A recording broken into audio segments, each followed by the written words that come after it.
Before you start watching the tests, I want you to know that I do purposely have the 17 Pro in the middle. That way your eyes can quickly scan left or right to determine what it looks like compared to the previous generations. So here are the tests. Stay till the end as I will go over some detailed analysis of what I see from these cameras.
No doubt the huge highlight feature is the new selfie camera. It's got a much bigger sensor, it has a lot more resolving power than the previous two generations, and pretty much just in general.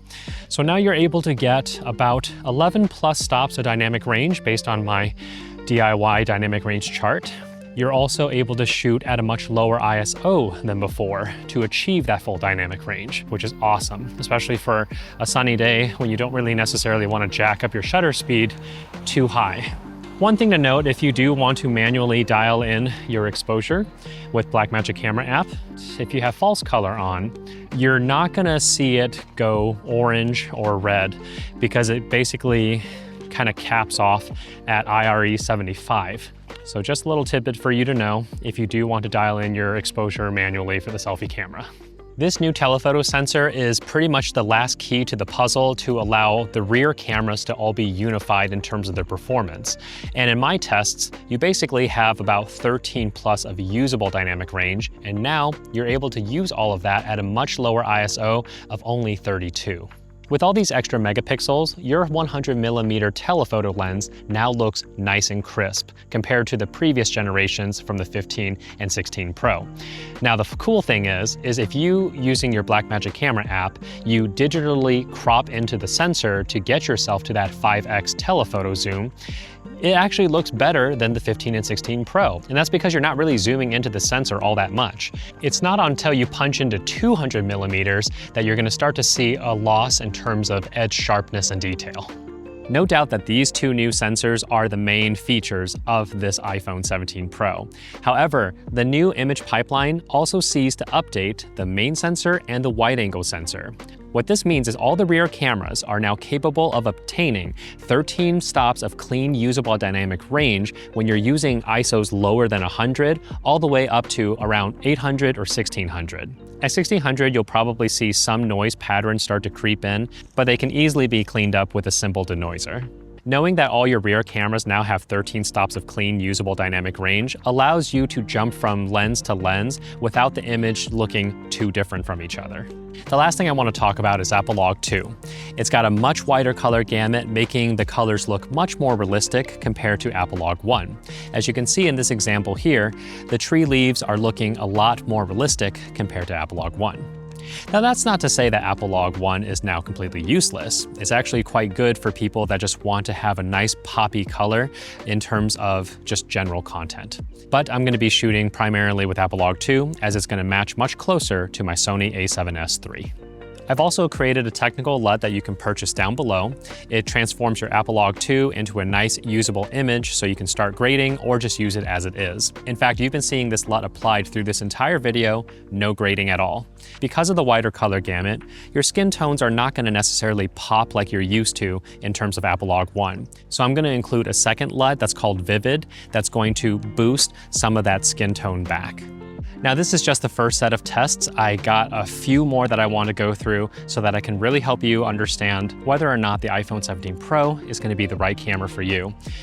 Pretty much right off the bat, I have to say I'm very impressed, and I could see a lot of people really enjoy using this for some casual content creation. So be sure to subscribe, and I'll see you guys in the next one.